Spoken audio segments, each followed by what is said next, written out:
It's a two-time Mountain West Conference, all Mountain West Conference selection at the University of Nevada. Our guest today, Austin Byler, seemed to have it all. An 11th round selection of the Arizona Diamondbacks, a promising pro career. Like so many baseball players, Austin felt the demons of anxiety, and by 2018 was out of pro baseball and left at a career crossroads. His journey led him to start Major League University, which works with amateur players on dealing with issues such as mindfulness, character, and personal development. If anxiety has ever gotten in your way on the field or in life, this is a great episode for you. Austin Byler coming up next on the Jersey Baseball Show. The Jersey Baseball Show is sponsored by the Edward Lesky Company, general contractors. Reach them at 908-686-7272, 908-686-7272. For over 70 years, the Edward Lesky Company has been serving the New Jersey community. Work safe, work smart, work tomorrow. Call the Edward Lesky Company. So we are here with Austin Byler today. Got through our interesting technical work there. This is episode 2 of the Jersey Baseball Show. We are very happy to have Austin and start out just giving us a little bit of your background. All Midwest, not Midwest, Mountain West Conference 2014, 2015. And, let's take it from there. Yeah, Mike, thanks for having me, man. I love it. Super excited, super juiced up. Grew up, born and raised in Arizona, Phoenix, Arizona. Actually, where I'm at right now, you can kind of see the sunshine here on the Zoom call, but got to play a very, very competitive baseball here as a kid, especially going through high school. There's so many good teams, so many good athletes, and just a lot of really good competition.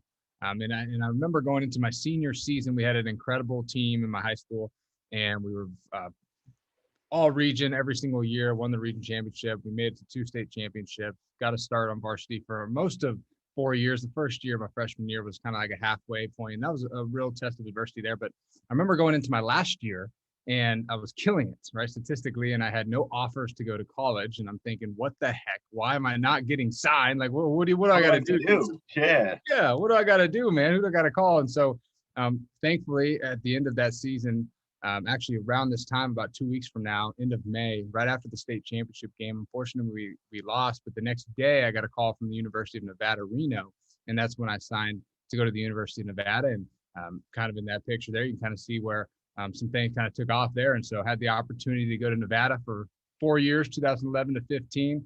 Unbelievable time. Reno's a second home to me. We always joke that we might move back there one day just because I love it there. The small town community is amazing. And the people, right? They really back the university. They're huge, huge, huge. They bleed blue all day, and it's such a great environment for any college student to go into. And so that's kind of where that all took off, and then went into the Diamondbacks organization for a few years, and the rest is kind of history. So 2018, time for the next step in your career. What made you head in this direction? Helping, give back. Really working with, at the level that you were at, and, you go look at Nevada's record books, you're all over the top 10s in almost every offensive category, minor league career, reaching high A. What made you want to spend the next 40, 50 years maybe of your career, your life, giving back the bulk of that adulthood to younger players? Yeah, Mike, I remember I always wanted to impact people, and I didn't exactly know how. I was very introverted. I still am very introverted. When I get around crowds, I don't like to talk, and it's kind of counterintuitive when you see a video on social media or all the tweets or posts or whatever it might be. But I really don't like going around a lot of people all the time. I like to kind of stay by myself, chill with the people that I love. And alter ego, right? Yeah, exactly, man. You almost got to put on the Superman face or something. Yeah. And so I knew I wanted to impact people, and my mom always would tell me, hey, you're going to write books one day. You're going to go be a speaker. You're going to do all these awesome things. And I was like, there's no way. That is so hard. There's too much stuff. And I remember going through college baseball and then into professional baseball. And I was battling a lot of different internal demons, right? Tony Robbins says it best. There's an external world and the internal world.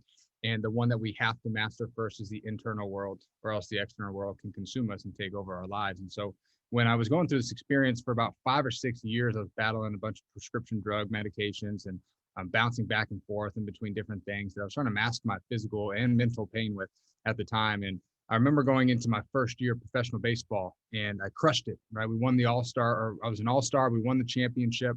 I was named top 20 prospect, got invited back to the instructional leagues, which is just an extra month of some of the best prospects in the organization playing against the other best prospects in other organizations. And it was at this time where real life adversity started to hit. I thought I was on the fast track to the big leagues. I thought in 1 or 2 years, man, I'm getting there. Sorry, Paul Goldschmidt, move over, go to St. Louis a little early. Like, I am taking over your spot.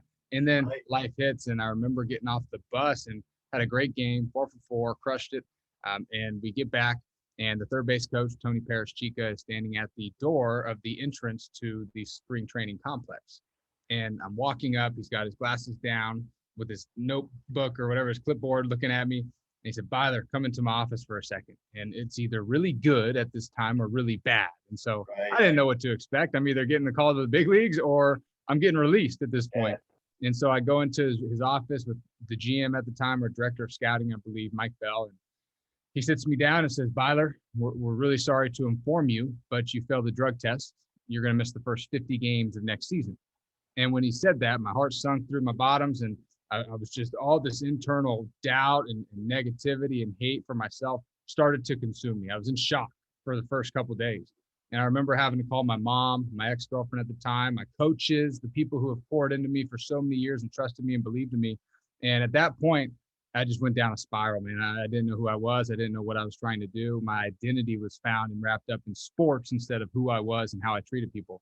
And for the next 2 years, I battled the internal demons throughout professional baseball and didn't really have much success. Ended up getting released in 2018. And at that time, I started to work on myself going into that 2018 season, started meditation, started gratitude, got in the word, and had some really good mentors kind of getting me back on track mentally. And it was ironically the best I've ever felt in that spring training of 18. And 2 days before I got released, the AAA manager and the hitting coordinator came up to me and said, Byler, whatever you're doing, keep doing it. If you keep doing this, you're going to be in the big leagues in no time. And I'm like, yes, let's go. I'm finally back on track. And 2 days later, I get released and I'm looking around the locker room. Where's my stuff at? So I'm going through that, Mike. That's when I had a burning desire, because I saw so many athletes at the college level, at the professional level, even at the high school level, struggling with mental health, masking their pain with medications, with women, with sex, with drugs, with all these other things that do not do anything except materialize that void, right? They try and hide it, exactly, and dampen that mood. And what starts to happen is the little monster gets even bigger. And so that's when I say, hey, we got to do something about this. I met with my partner now and one of my guys, old teammates, and we're like, we got to help some athletes through mental health. And that's where we decided to start Major League University in September of 18 and start off a little different, right? We kind of didn't know what we were doing at first, and we still probably don't, but we're moving in the right direction, man. In fact, that all too well, right? We whenever we start something, we go down this track, and where it ends up isn't where you necessarily plan on it, but it's a great journey to get there, and you do a lot of amazing things on the way. Where are we then, I guess, 3 years in, and what are we looking at for Major League University in 2021?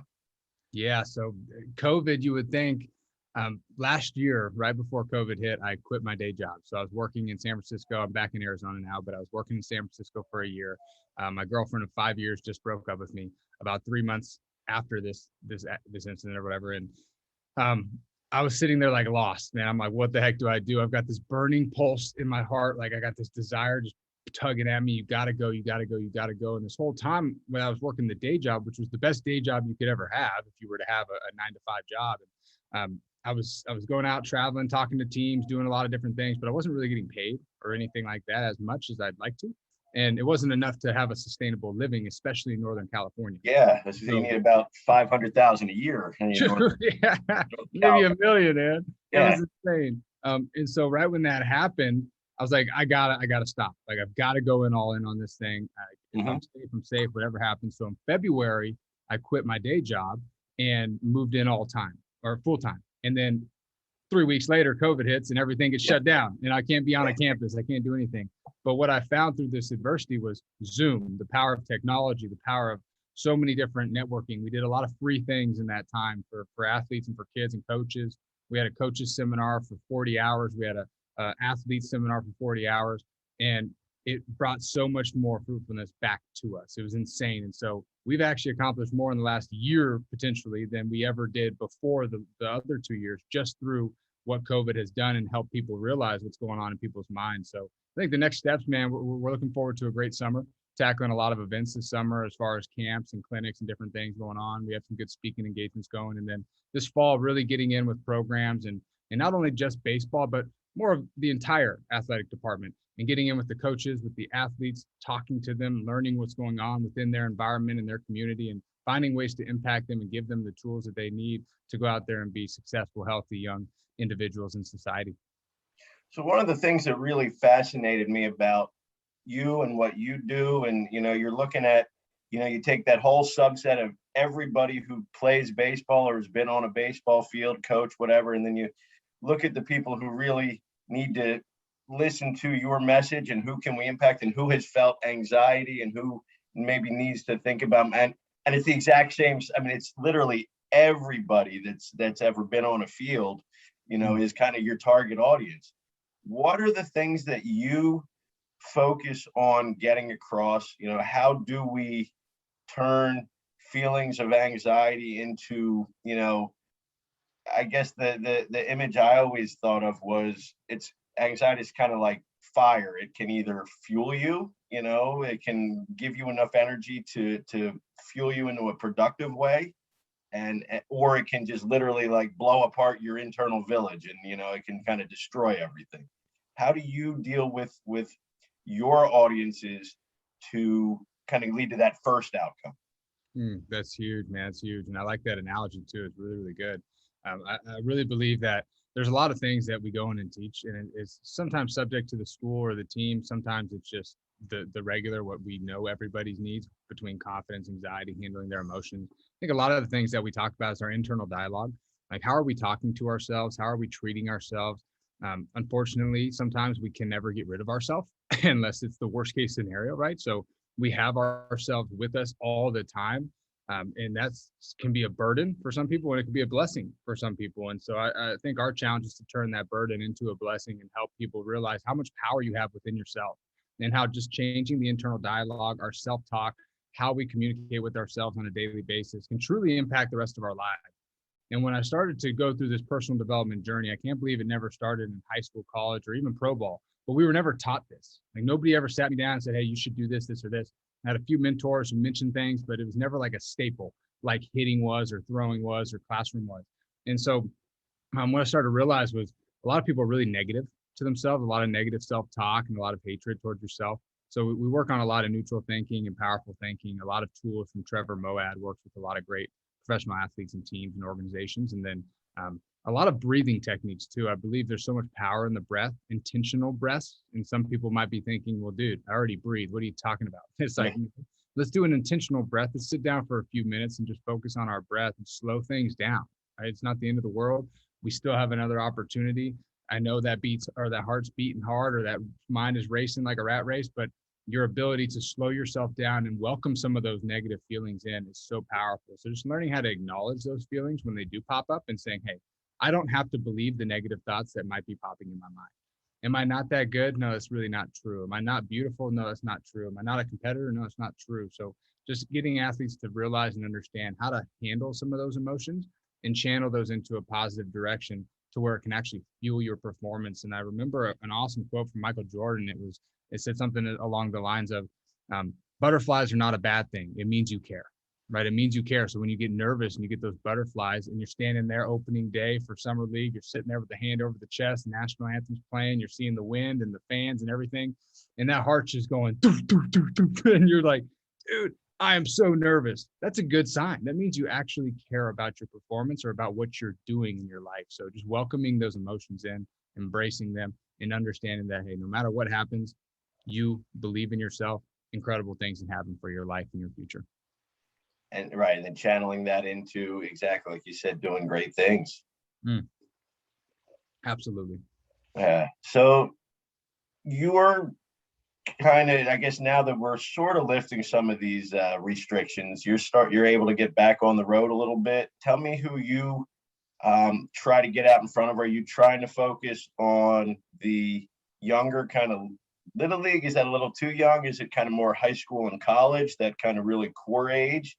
And how much of your time do you spend, or do you talk to coaches as well, because it's, you got your 45 minutes, an hour, whatever, as you're speaking with them. The coaches are going to be there with them for, a long time. I mean, how much is changing their behaviors and ways that they interact with players to help them through, but also recognize when they may be, going through those periods? That's huge. I think target audience right now is high school, college. That's where we spend most of our time. I'll work with a few professional guys one-on-one, and then a few youth guys as well. Because I'm really bad at saying no, which can be a good thing and a bad thing. But when it comes to this, I almost probably overwhelm myself a little bit. So I'll work with anyone, and our team will work with anyone at any time. So we have some youth teams or some objectives with travel ball organizations or whatever that might be as well. But I'd say high school, college for sure. And that's a great point you make about the coaches, because we might come in for an hour or 3 days or 2 days or maybe once every other week, depending on where you're at geographically and Zoom wise and all that. But the coach is there every day. The parents are there every day. And so we've really made a big leap, I believe, in the last 6 months or so to impact the coaches and to spend more time with the coaches. Before it was kind of go on, impact the athletes. This is how it is. We leave, cool. But I just didn't feel that it was as impactful as what we could be doing. And so say if you're the coach of a program, really being able to get down and understand, what is your team struggling with? Who are some of the leaders? Have we identified some of those leaders that can help carry some of the things that I say or coach says? Sure. And be that voice to the players and help them continue some of these things. So giving coaches a little bit of a plan, and almost you can say a mental performance plan to implement into their practice daily. And that's where the visualization is huge, and just some different word and verbiage that they can use to just help these guys be able to take in what they've learned, continue it throughout the season, to where at the end of the year, hopefully they're playing their best baseball.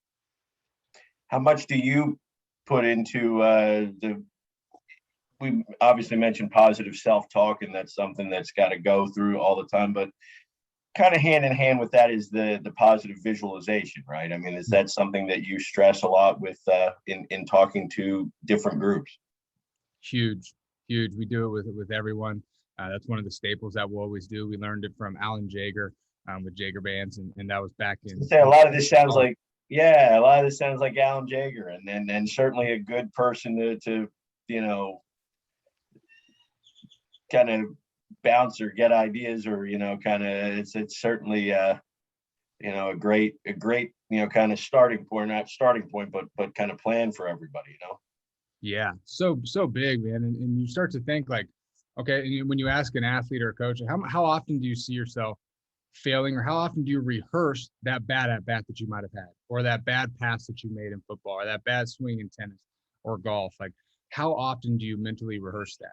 And they'll say, well, I think about it all night. I think about it into the morning. I think about it for all week. I take it out on my girlfriend, my mom, my dad, and my grandma, because I'm mad about it. And it's like, okay, well, understandably so. Same here. I did the same thing. Well, how can we channel that and say, let's go mentally rehearse some of the things that we want to accomplish, some of those things that we want to tackle? And it's crazy that you brought up that picture of the Nevada swing against New Mexico. And I'll never forget this. And that year I really bought into visualization and the power that it can have on our minds and just our overall attitudes. And I remember there was a left-handed pitcher on the mound. I'll never forget it. Soft lefty, throwing different things. And all night and morning, I was visualizing myself staying back and driving it to left center field and hitting line drives to the gap.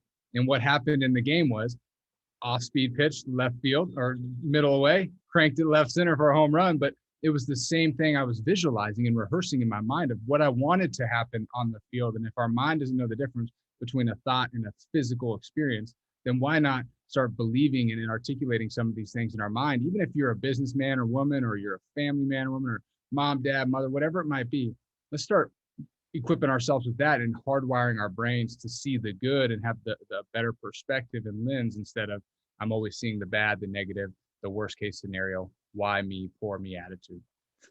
It's funny that story reminds me of kind of a little coming attraction. One of our future guests, Steve Springer, who you probably know well, being out west, but certainly his approach of, if you're a student of the game, by that at this level who you're going to see, start to visualize, but also visualize what you see. If you're going to see a soft throwing lefty, you visualize that and your attack and your approach, not not throwing like Randy Johnson stuff at that point. It's really knowing yourself and knowing what you're going to see. And, we're really excited to have spring on in a couple of weeks too. So, how much of what you talk to people have you been able to kind of make that leap outside of baseball? Because I know you just sort of mentioned it there, because it's obviously completely relevant, right? But how much of it has been able to impact your life outside of baseball, but how much have you been able to sort of, present this as, hey, it's a roadmap to, I'm not just feeling some issues or I need to do these things on the field, but I need to do them off the field too. It's gone amazing with that. And I knew there was more than just the baseball avenue.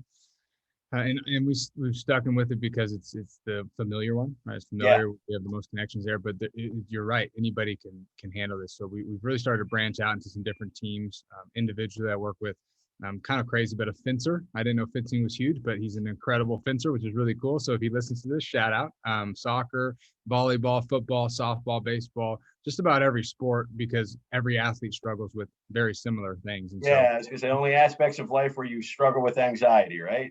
Exactly. Yeah. So a lot of different sports, now. It's really evolving in a positive direction, and then more business opportunities too. Now that things are opening up a little bit, Zoom's been clutch. We've had a few more opportunities to speak with a business or with an organization and equip some of the managers or equip some of the employees or whatever that might be. We've got a few this summer that are planned that are really, really exciting. Some team building experiences that we're going to take them through, which I'm super stoked about. I really like that, enjoy that. And I think if we can just impact some of the people in the world who have kids, who have families, who have other people, they can dish out some of those same things that they're learning and going through and experiencing to their children, to their friends, family, and so on. And we just keep sparking some positive change in the world.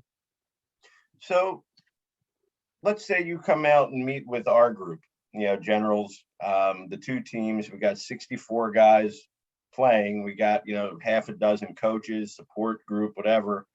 And those 64 will cover the gamut of had a great year, was over 300 all year, no worries, everything was great.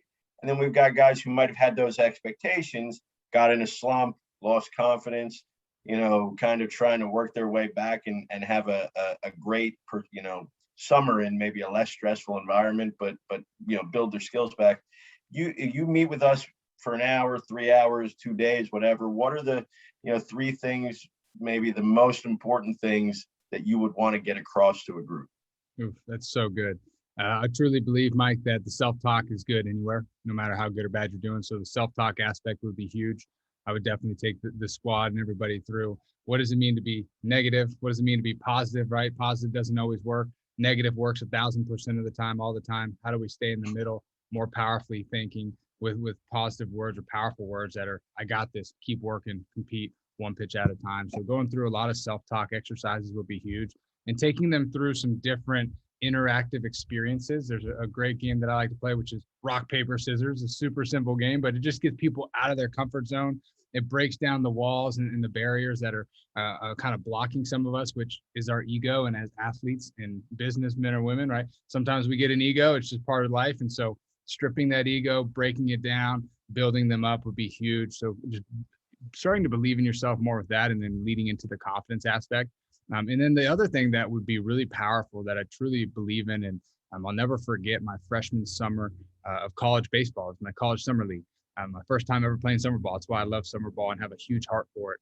One of my mentors, he's still my best mentor. I talked to him yesterday. Every time I talk to him, I learn something new. He's incredible. And I just kind of listen to him and then I give it back out. And so he was mentioning some things when I was younger about the power of a zero period. And what that is there's innings 1 through 3, first period, 4 through 7, or 4 through 6, second period, 7 through 9, third period. Well, the zero period is the time before the game. How do we prepare our mind and body for competition? So whether it's I'm in business or I'm working, right? I can prepare my mind and body in the morning for a better day, right? I own my morning, own my life. If I'm an athlete, I get in the weight room, I do my meditation or my breathing exercises, I do my mental rehearsal, however I want to do it, maybe some gratitude, performance journal, whatever it might be. Offer some different tools because everyone's a little different. And so whatever you choose to do, own your zero period, own the game. And so the 0 period is something that's powerful for me. It's changed my life in a lot of different aspects, as far as getting up in the morning and getting after it, and just having a good routine of things that I believe work for me. That can help me stay more consistent and confident more often than not. And the more that you stack those little days together, the better weeks, months, and years you start to have. So I think those are a couple massive things that I would really challenge the athletes with, and then get them interactive and talking with each other. Hey, what are you doing? What happened when you were doing well? You might have hit 350 and you were conference player of the year and you're getting ready to get drafted this year and you're only going to be here for 2 weeks. What was working for you? What worked for you? What didn't work for you when you went through that slump? For the other guy who's hitting 150 and is like, I need this summer to get in the lineup next year because there's all different spectrums. Hey, what wasn't working for you? What were you telling yourself? Were you anxious in the box? Were you tensing? Did you have a routine? Did you step in the box with confidence? Or were you constantly thinking about the distractions and the external things around us? So really just getting them to think a little differently would be huge. Would be awesome. You mentioned gratitude a few times. Mm. Obviously, a staple of what you do. Certainly something that anybody who reads anything about mental performance, that's a huge part of it. But talk about what that means to you, and sort of explain where that fits into your program with MLU. It was the very first thing, Mike, that I ever started doing in this journey. And I learned it from a video on Instagram or something like that. And I saw it and I said, well, this guy's really successful and he seems to make a lot of money. Connected right away, right? Yeah, I was like, I'm going to try it. And so I started to write 3 things I'm grateful for. I'm grateful for my shoes, for baseball, for my life. Right? I'm grateful for my family, whatever it was that day. And sometimes it might be the same thing every single day. And I started to notice a shift in my mindset. And I think of it like bifocals. You think about clicking the lens and you see a different lens. You click the lens again, you see a different lens. And so I started to see things a little more clearly and a little more vividly. And I started to feel better. I'm like, okay, this is weird. I'm only writing 3 things in the morning that I'm grateful for. I'll try 4, I'll try 5. And so I just write things down. And it started to just shift my whole perspective, which allowed me to open myself up and kind of strip the ego a little bit to be open to change. And so gratitude is just so massive, especially in a world where there's so many things that we could point fingers at or get mad at, between politics, between pointing the fingers and different things. And we see it all over the world, man. It's crazy what people are fighting over. It's like, let's look at the good. Yeah. I have breath, right? I have water. I have food. I have a house. I have family. I have a sun shining in the background, even though it's hot. Like, I love it. This is awesome. It's beautiful. And that's something that we choose, right? We can choose to live that life of positive or negative based on, whatever is going on. We can see it through our lenses and make that decision, right? That's kind of where you're going with that, right?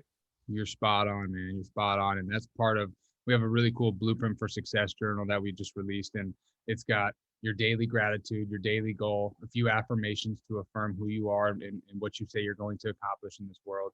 And then kind of grade your sleep and some other things and have a note section so you can take some notes. And we found that when you write things down, it's 10 times more powerful than when you keep it in. And so writing out some gratitude or saying it out loud can be very, very powerful and beneficial for you. But just like you said, you have the choice. Like, that is your choice. Yeah, there's so many things you don't have control over out there, and so many people you can't, control. You can control how you see things, right? Amen. Absolutely, man. Absolutely. Yeah. So I guess the question, a couple more questions here, because I know I've been very appreciative of your time today. But I guess the one question is, to do something like this, obviously you're impacting people in your interactions all the time, but you are also, maybe it's not necessarily the goal, but, in return, you're have, these things you're doing also have big impact on yourself, I'm sure. A couple of, can you think of a situation or two that, when you think back on, and it wasn't your goal, obviously, but wow, this really impacted me, person, not just the person I'm talking to, but it impacted Austin Byler a lot too. Mike, it's almost like every time you talk to somebody or you have a conversation with a team or an individual, you start to see that. And there was one that is actually really, really fresh. It happened 2 days ago, and it was pretty cool. It happened two days ago in the evening. And this athlete from Colorado that we get to work with in our leadership academy, he's a high school athlete. I believe he's a junior. And he was kind of told that he wasn't going to play, right? That he wasn't going to hit. He was only going to pitch. He was going to be a PO, and he's a really good hitter. He can juice it. And he wasn't happy about it. Let's just say that. I wasn't very happy. So we had a few conversations. And a couple of days ago, he sends me a video and he hits an absolute mammo bomb just juiced one out of the park, like Bombsky with his at bat and the opportunity. And then he sends next text, says, neutral thinking equals successful thinking or something like that. And I was like, man, that is so awesome. Like just hearing that from him is so powerful. And then there's another athlete, and I got to highlight this guy. He's amazing. He's in Northern California. He's in the Bay Area, San Jose. And he's 11 years old, I believe now. And which is crazy, right? 11 years old, like working on your mind. What are we doing? Yeah. Powerful, right? Like let's equip them early. We should be doing this in school, every single school. And so he gets on our academy every single week, and he always brings the juice, man. He's always so positive, so uplifting, so happy. The stuff he posts on Instagram as an 11-year-old, which is wild, like is inspiring. So seeing athletes like that, they don't see it right away that, or maybe they never see it, that we get more out of it sometimes than they get out of what we're doing. We might say something and it might stick for them and they go live it out. And we had no idea we even said it. Yeah. But then in return, we get so much gratitude and fulfillment back from just hearing them go off and not having success in the game necessarily, but hey, this helped me in my test. This helped me get my job a few years down the road. This helped me transition from baseball to real life after college. And so many just awesome success stories that we are so thankful for that. That's why we do it, right? That's why we do it, because of those. You've been honest about your career and some of the things going through your head along the way. Looking back now, and I guess this is always the kind of the $64,000 impossible question, but what does 28-year-old Austin Byler say to, 20-year-old Austin Byler in college? What does he say to 23-year-old Austin Byler in Kane County, in single A ball? What do you say now to yourself then, kind of that's going through a lot of questions, and how could that, what are the sort of things you could say to yourself? How would you approach somebody in your position, at that time? That's really good. I would say there's two things that stick to mind. One, never lose the belief in yourself. No matter what happens, no matter how good or bad you're doing, no matter how many people love you and like your photos or don't like your photos and don't love you and hate you and boo you in a stadium, never lose that belief in yourself. You're in control over that every single day. And start to work on yourself, right? Work on yourself and start doing some personal development, read books, listen to podcasts, seek out information and wisdom from people who have been in your shoes. And so that's one of them. And then the other thing that's probably the most powerful one is you had a name before the game. Right? A pastor said it to me in Indy Ball. He came into our thing on a Sunday, and I'll never forget this. And he sits us down, and I'm just struggling with just identity. And he's like, dude, you guys had a name before this game. Like, you were named Austin before you ever were Austin, the baseball player. Like, you weren't playing baseball when you were born. You just were given a name by your family. And so that one would be more of the identity piece. Like, your identity is found in who you are, not what you do, and not trying to please those around you on the baseball field, but rather, hey, this is who you are, be who you are, embrace who you are, and go live out who you are, because that's going to help you be more successful and more fulfilled more than anything else in life. Such an awesome answer. And that goes back to, everybody should, that's not just something that you're a baseball player, you need to hear, it's just great advice and great thoughts. And I guess to leave us here, how does, somebody at home who's in college, who liked what they heard in high school, how does that person connect with you and Major League University right now? Any social media platform. So we're on as much as we can be, and then we try to limit ourselves, but Major League University on Instagram, Major University on Twitter. We're on Facebook, LinkedIn, and as well as YouTube, and then Austin Byler on any platform, Twitter, Instagram, Facebook, LinkedIn, TikTok. We just made an MLU TikTok. We have not started it yet, but it's Major League University or Austin Byler on any of those platforms. And then MajorLeagueUniversity.com too. Got a general's TikTok, I think, coming soon, but I think my 9-year-old daughter is going to be in charge of that, because I still don't even know what that means, but I hear people using it. It's big. I highly recommend that you do that, people out there. Certainly an impactful, kind of game-changing, career-changing, life-changing conversation awaits you. Austin, I appreciate all your time today. Thank you very much. Wish you the best, and certainly best of luck to MLU. Thanks, Mike. Appreciate you having me, man. Have a great summer. Absolutely. Again, Edward Lesky Company, they are our #1 sponsor here for the show. Appreciate Austin Byler's time. We got Steve Springer coming up next week, and very excited and getting closer to general season. So Everybody have a great week, and we'll be in touch in another week here.